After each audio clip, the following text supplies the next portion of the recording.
Hello everybody, welcome back to Buzzard-Roost. I am Buzzard. I believe it was the last video, I may be wrong on that, but on burying a dead body. Found out you want to at least be 3 feet deep, away from any water sources.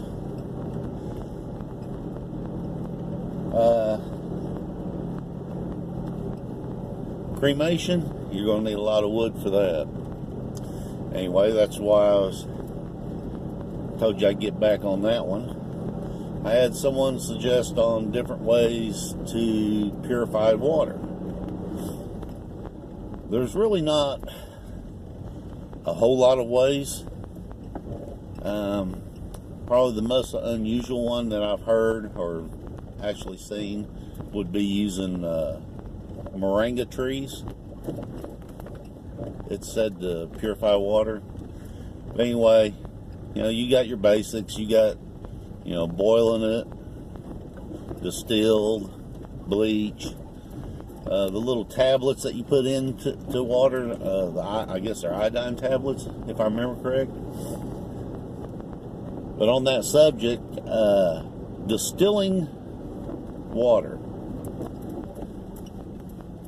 When you distill water, you actually change the hydrogen bond angle on the water.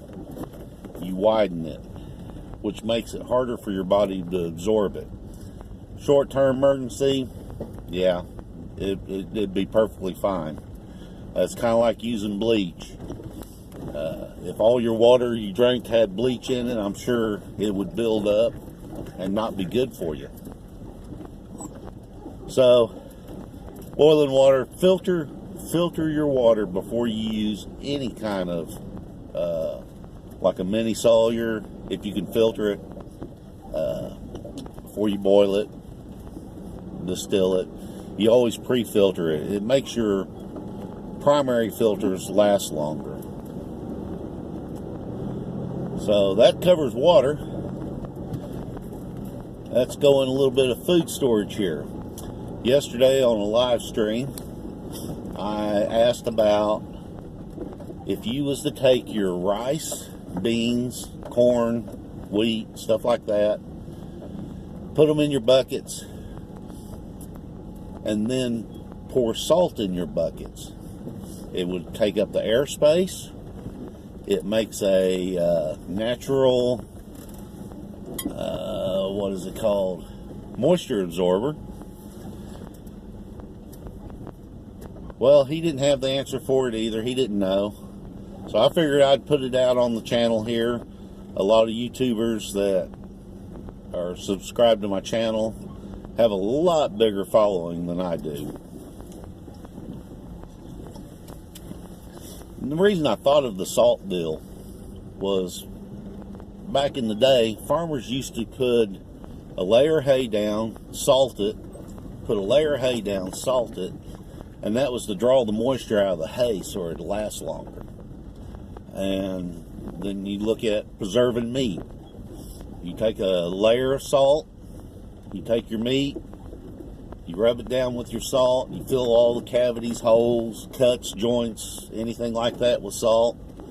You put it on that bed of salt, and then you cover it with salt, and it draws out all the moisture.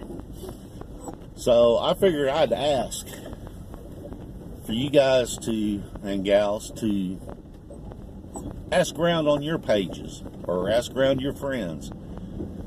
All the research I'd done, there wasn't nothing good or bad. It just wasn't covered, and I have no clue why. Because in my mind, it seemed like that'd be something worthwhile doing.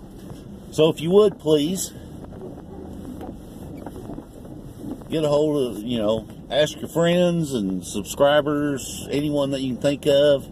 Do some internet searching. Maybe you'll find something I missed. But find out if it would be wise to store your dry grains with salt. And like I said, the main two reasons I think it would be good is it takes up airspace, and it also absorbs moisture. Which corn, Corn's kind of hard to tell the moisture level of corn. You store corn that's got too much moisture in it, when you do open it up, it's all moldy and it is useless. You don't feed your livestock, you definitely don't eat it. So I would appreciate it very much if everyone would kind of spread the question around, see if we can't find an answer. And if you would, come back to this channel here and you can leave it on this video, matter of fact, any answers you find. This is Buzzard. See ya.